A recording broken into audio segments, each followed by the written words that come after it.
शब्द ही निकाल दिया। यानी आदिवासी का कोई उल्लेख नहीं होना, यह इस बात की गारंटी है कि पूरे आदिवासी अधिकारों को इस देश में समाप्त करने का षड्यंत्र चालू हो गया है। अगर यह बिल पास हो जाएगा तो भारत के 70% आदिवासी यानी करीब 6.5 करोड़ आदिवासी देश में हमेशा हमेशा के लिए जंगलों से विस्थापित हो जाएंगे। हजारों सालों से जिस जमीन पे वो रह रहे हैं वो जमीनों से उनको खदेड़ा जाएगा। या छत्तीसगढ़ के भी लोग हैं, बस्तर में क्या चल रहा है, खुलेआम झाड़ों को काटकर वहां के आदिवासियों को विस्थापित किया जा रहा है। सुरजागढ़ में क्या हो रहा है, सुरजागढ़ में भी वही चालू है। सुरजागढ़ में भी वही काम चालू है।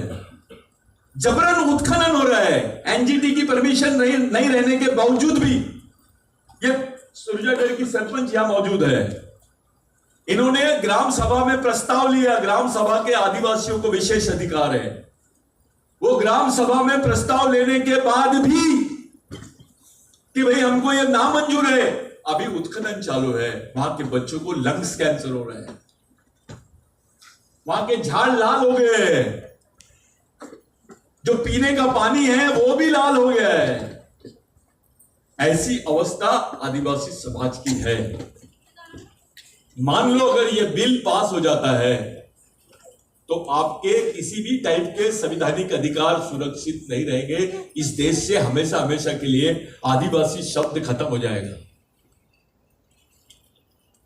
इसलिए हमने पिटीशन डाले और उसकी एक डेफिनेशन हम लोगों ने संयुक्त राष्ट्र संघ को भी दी है कि भारत में बिगर आदिवासियों के जंगल को और बिगर जंगल के आदिवासियों को परिभाषित नहीं कर सकते हैं। बिगर जंगल के आदिवासी को और बिगर आदिवासी के जंगल को परिभाषित नहीं किया जा सकता है। करीब 7 लाख करोड़ का इन्वेस्टमेंट है मध्य प्रदेश में अकेला, इसलिए मध्य प्रदेश में कांग्रेस की एक सीट नहीं आई। पूरे नेताओं को खरीद लिया गया है, क्योंकि मध्य प्रदेश का कोई प्रतिनिधि नहीं रहेगा संसद में तुम्हारी बात करने वाला, और मध्य प्रदेश के तमाम आदिवासियों से उनकी जमीन छीन लेंगे। एक पॉलिटिक्स है ये बहुत खतरनाक षड्यंत्र है। एक तरफ फॉरेस्ट बिल जिस पर कोई पार्टी ने बात नहीं करी, किसी ने उसका विरोध नहीं किया, कोई सड़क पे नहीं आया क्योंकि मामला आदिवासियों का था। मणिपुर में नंगी करके लड़कियों को सड़क पे घुमाया गया, उसके बाद सरेआम उसको गोली मारी गई। उसकी दखल जिस तरीके से होनी थी उस पर प्रधानमंत्री भी बात नहीं किया। शर्म की बात तो यह है, राष्ट्रपति हमारी थी वो भी नहीं गई, राज्यपाल आदिवासी थी, राष्ट्रपति आदिवासी थी, दोनों महिला, और आदिवासी महिला को नंगा घुमाया जाता है, उसको सूट कर दिया जाता है। ये जो घटना है ये हमको संकेत दे रही है कि आने वाला समय हमारे लिए क्या होगा, आने वाले समय में हमारे समाज का अस्तित्व क्या होगा। साथियों, सुप्रीम कोर्ट में पिटीशन डालने के लिए पैसा नहीं था मूवमेंट के पास। सुप्रीम कोर्ट में कोई पहचान नहीं थी। मैं सुप्रीम कोर्ट में गया, कुछ साथियों से मिला, उनके माध्यम से सबसे बातचीत हुई। उन लोगों के माध्यम से मैं एक कार्यक्रम में गया और वो कार्यक्रम एडवोकेट बलराज साहब से ही, उन्होंने ही ऑर्गेनाइज किया था। और पूरे वो कार्यक्रम में मेरा वहां पर एक परिचय बलराज साहब से हुआ। उनकी जो सोशल थिंकिंग थी, उनकी जो सोच थी, वो सोच देख के मैं बहुत इंप्रेस हुआ। लोग वकील की वो देखी जाती है, लेकिन मैं उनकी सोशल थिंकिंग को देख के इंप्रेस हुआ और मैंने बोला कि साहब ये हमारे समाज के भविष्य का सवाल है, हमारे लोगों के भविष्य का सवाल है, ये आपको ये पिटीशन लड़नी पड़ेगी। फिर उन्होंने मुझे समझाया कि नहीं ये बहुत अलग है, इसकी आपको प्रिपरेशन करना पड़ेगा। तो साथियों रात दिन एक करके उस पिटीशन का प्रिपरेशन किए है हम लोगों ने, और वो प्रिपरेशन करके बलराज मलिक साहब को दिए और पूरी ईमानदारी से साहब ने उसमें लड़ा और आज उसको स्टे दिलाया। नहीं तो लोकसभा के पहले ही 4 करोड़ आदिवासी विस्थापित हो जाते। 6 साल के बच्चे को गोली लगती है, अपना कोई पार्लियामेंट में आदिवासी नेता बात नहीं करता है। 6 साल के बच्चे को गोली लगने का मतलब क्या है? कोई दखल नहीं। मध्य प्रदेश चुपचाप बिल्कुल साइलेंस है, छत्तीसगढ़ साइलेंस है। देश में इतना हंगामा होने के बाद प्रधानमंत्री उस पर बात करने के लिए तैयार नहीं है। किसके भरोसे छोड़ दिया गया है तुमको? क्या सही में इस देश की सरकार आदिवासियों के साथ में है? क्या सही में ये लोग मानते हैं संविधान को? ये जो सरकार है चंद पूंजीपतियों के हाथ में एक खिलौना बन गई है, और पूंजीपतियों के पास में तुम्हारे धर्म, तुम्हारी जात गिरवी रहती है, तुम्हारी पार्टियां गिरवी रहती है, तुम्हारे नेता गिरवी रहते हैं। ऐसे समय सबसे ज्यादा अगर इसका फर्क पड़ेगा, सबसे ज्यादा नुकसान अगर किसी का होगा तो गरीबों का, मजदूरों का और सबसे ज्यादा आदिवासियों का। साथियों मिशन का हमेशा एक प्रयत्न रहा है कि सच के राह में समाज की तरफ जाने का, समाज के आदमी को सच्चाई बताने का, जबरदस्ती के ढोंग धतूरे नहीं करने का। एक बोगस आदिवासियों के खिलाफ में पिटीशन डाल दी है, उस पर लाखों रुपए का चंदा करते हैं, करोड़ों रुपए का चंदा करते हैं। ये जो पिटीशन है इसमें अदानी अंबानी का सबसे बड़ा नुकसान है, मोदी का नुकसान है। ये जो जीत लड़ रहे हैं हम इनके खिलाफ में लड़ रहे हैं।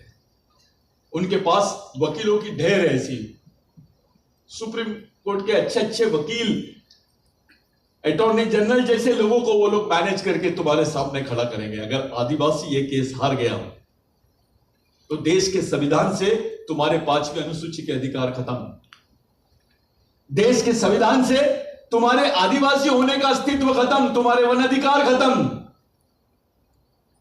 जो तुम्हारे परंपरागत वन अधिकार है वो भी खत्म, पैसा खत्म, ग्राम सभा खत्म। ये जो आरक्षण का झुंझुना दिया है आपको, ये तो 100 में से 1 लाख लोग फॉर्म भरेंगे तो 7 लोगों को नौकरी लगेगी। वो भी नौकरी तभी लगेगी जब ये लोग निकालेंगे। आज आरक्षण के भरोसे आप खड़े नहीं हो सकते। 7 पोस्ट के लिए 7 लाख एप्लीकेशन रहती है, रिजर्वेशन कहां है फिर? अब तो ब्राह्मण का लड़का भी बियर बार के सामने झाड़ू मार रहा है। ये स्थिति है देश की, कोई बचा नहीं है। ऐसी परिस्थिति में हम लोगों ने इस पिटीशन को हाथ में लिया है। ये मीटिंग बुलाने का मेन कारण ये था कि अपने कैडर्स को मालूम होना चाहिए कि मूवमेंट क्या कर रहा है, मूवमेंट कौन सी बात कर रहा है। मैंने डॉक्यूमेंट्री फिल्म बनाया, मेरे खिलाफ में इन्होंने छत्तीसगढ़ में एफआईआर दर्ज करे। जो फॉरेस्ट पे आ जाइए ऊपर चलो, जो फॉरेस्ट पे डॉक्यूमेंट्री फिल्म बनी है, जो फॉरेस्ट बिल पे हम लोगों ने डॉक्यूमेंट्री फिल्म बनाया है, उसको बैन कर दिया है। छत्तीसगढ़ से शुरू हुआ है, अब महाराष्ट्र में तो दिखाने की परमिशन नहीं दे रहे। हम अपना दुख भी नहीं रख सकते सामने, हम अपनी बात भी नहीं रख सकते सामने। साथियों ऐसे परिस्थिति में हमने बलराज मलिक साहब को आपके बीच में लाया ताकि आप समझ लें कि देश में क्या चल रहा है, आपकी पिटीशन कौन से स्टेज पर है, आपके अधिकार कौन से स्टेज पे। मैंने पहला शब्द बोला अब तक के आदिवासियों की सबसे बड़ी संवैधानिक लड़ाई है ये, उनके अधिकारों की लड़ाई है। एक बार जंगल से आदिवासियों का अस्तित्व खत्म हो जाएगा, उसके बाद डिफाइन नहीं होगा आदिवासी, ना इंडिया में ना यूएन में। हम लोगों ने इंटरनेशनल कॉन्फ्रेंस किया था, तब भी आपको मैंने ये बात बताई थी। सब लोगों को मालूम था कि इंटरनेशनल कॉन्फ्रेंस का क्या हुआ। आज विश्व के 7 देशों ने भारत के आदिवासियों का समर्थन किया है। यह बिरसा ब्रिगेड का काम है। जिस मोमेंट में आप लोग रात दिन काम करते हो, उसकी देन है कि आज 7 देशों के लोग तुम्हारा समर्थन कर रहे हैं। उसके साथ साथ नंदाबाई भील का जजमेंट 2010 का 11 का, जिसमें ये स्पष्ट हो गया कि सुप्रीम कोर्ट ने बोल दिया कि आदिवासी देश का प्रथम नागरिक है और उसको प्रथम नागरिक होने का सम्मान मिलना चाहिए, यानी इंडिजिनियस पीपल का रिकग्निशन मिलना चाहिए। ये नंदाबाई भील का जजमेंट जो हुआ, ये बिरसा ब्रिगेड की वजह से हुआ। आप उस संगठन में काम कर रहे हो और ये बहुत बड़ी लड़ाई अभी हमने शुरू की है साथियों। आपको बहुत कठिनाइयों से जूझना पड़ेगा। यहां ऑफिसर्स लोग भी हैं, संगठन में बहुत सारे ऑफिसर्स हैं यहां पे, मैं उनके नाम लेना नहीं चाहता। एक अलग भूमिका आप लोग निभा रहे हैं समाज के लिए। मैं आप लोगों से हाथ जोड़ के विनती करता हूं कि समाज के आम आदमी को समझाओ। आरक्षण का मसला होता है तो चंद ऑफिसर लोग और पूरे कर्मचारी लोग समाज के भीड़ जमा लेते हैं। यह समाज के 85% लोगों के जिंदगी का सवाल है, उस पर कोई बात नहीं करता। आरक्षण के इश्यू में सब लोग बात करते हैं, लेकिन वो 85% लोग बेचारे जिनके भरोसे तुम जिंदा हो, वो संस्कृति को मानते हैं, वो बेचारे सदियों से वो जंगलों में रह रहे हैं। उन लोगों की लड़ाई का सवाल है, उनके अस्तित्व का सवाल है, उनके जीवन अस्तित्व का सवाल है। आरक्षण पे बोगस आदिवासियों पे मोर्चा निकलता है। ये बोगस आदिवासी है। मेरा पिताजी भी बोगस आदिवासी के खिलाफ में लड़ रहा था, मैं भी लड़ रहा हूं, मेरी आने वाली जनरेशन भी लड़ेगी। ये समस्या दिन ब दिन हल करने के बजाय और गठित होती चली जा रही है, जटिल होती चली जा रही है। महाराष्ट्र की गवर्नमेंट ने तो खुलेआम प्रोटेक्शन दे दिया, तब किसी मंत्री ने इस्तीफा नहीं दिया। कोई नालायक मंत्री सामने बोलता ही नहीं है, बड़ी बड़ी बातें हाकेंगे। समाज के आधे से ज्यादा लड़के अभी आरएसएस में काम कर रहे हैं। चलो आरएसएस में काम कर रहे हैं, वहां क्या कर रहे हो तुम क्यों चुप हो, बात क्यों नहीं करते हो? ये समाज निर्माण करने की प्रक्रिया है साथियों। इसमें थोड़ी भी गलती होगी तो आने वाली पीढ़ी हमको माफ नहीं करेगी, हमको कोई माफ नहीं करेगा। सब हम पे आरोपी लगाएंगे कि ये लोग गलत तरीके से समाज का प्रतिनिधित्व किए। करीब 1 लाख ग्रेजुएट लड़कों का रिकॉर्ड मूवमेंट ने खड़ा किया। आज भारत के 18 राज्यों में आप लोगों को पहुंचाने का काम, 18 राज्यों के 450 से ज्यादा आदिवासी जनजातियों को जोड़ने का काम मूवमेंट ने किया। ये मैं मुंह से नहीं बोलता हूं, अपने लोग सीरियस नहीं है। कुछ लोगों को ऐसा लगता है मेरे को अध्यक्ष बनाना चाहिए, कुछ लोगों को लगता है मेरे को सचिव बनाना चाहिए। मैं पहले बता दिया था आपको, ये पद वद आपके घर में रखो। ब्रेन में क्या है ये बताओ। संगठन की मेन स्थापना आपके ब्रेन में होना चाहिए। आपका तो कोई भी उपयोग कर लेगा, अगर आप छोटी सोच के रहोगे तो आपका कोई भी उपयोग कर लेगा। मिशन में एक कैडर ही उसकी शाखा है, कोई शाखा ब्रांच लगाने की जरूरत नहीं। ब्रांच तो यहां होनी चाहिए आपके विचारों में।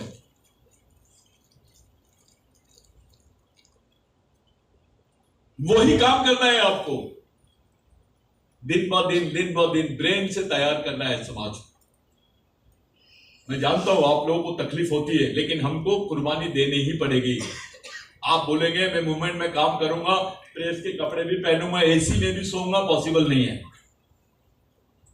संभव नहीं है। अगर ऐसी कोई अपेक्षा होंगी तो मूवमेंट छोड़ दो। ऐसी अपेक्षा रख के अगर आप लोग काम कर रहे होंगे तो मत काम करो, आपका समय मत खराब करो, आपको कुछ नहीं मिलेगा, आखिरी में आप नर्वस हो जाओगे। लेकिन जिस दिन आपको मोमेंट समझेगा और पल पल में आपको समाधान का एहसास होते रहेगा कि मैं एक लड़ाई लड़ रहा हूं, इस काम को मैंने किया, इस काम को मैंने अंजाम दिया, ये बहुत बड़ी बात होती है। करोड़ों रुपए कमाने के बाद आपको समाधान नहीं मिलता है।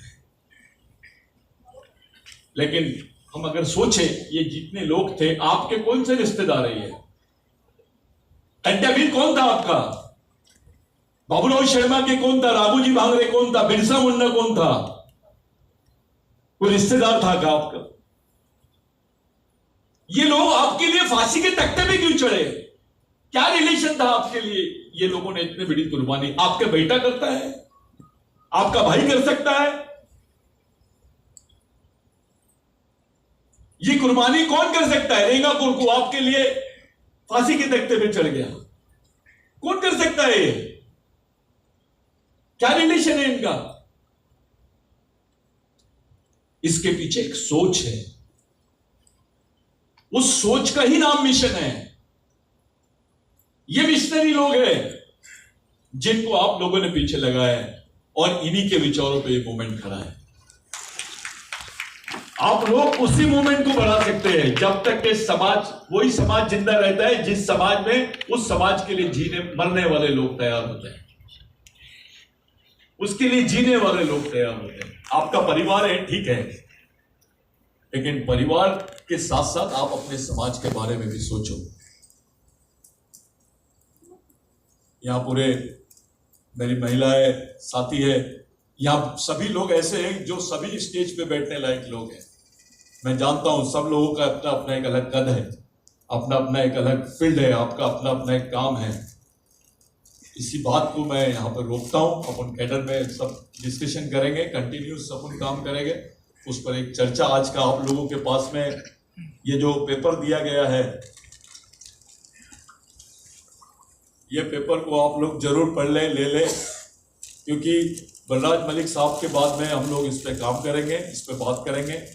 हम सबसे पहले बलराज मलिक साहब को ही सुनेंगे। हमारे बीच में कॉमरेड बनकर है, कॉमरेड मनोहर थुल है, उन लोग जितने भी लोग हैं, मैं उन लोगों से भी अपन 2-2 मिनट की तकरीर करवाएंगे। लेकिन सबसे पहले मैं आज के जो हमारे उद्घाटक भी है, हमारे चीफ गेस्ट भी है और हमारे साथी भी है, क्योंकि मलिक साहब एक एक्टिविस्ट है। इतनी बड़ी जगह पे होना और खुलेआम जजेस के खिलाफ में, सुप्रीम कोर्ट के जजेस के खिलाफ में बोलने को कलेजा होना,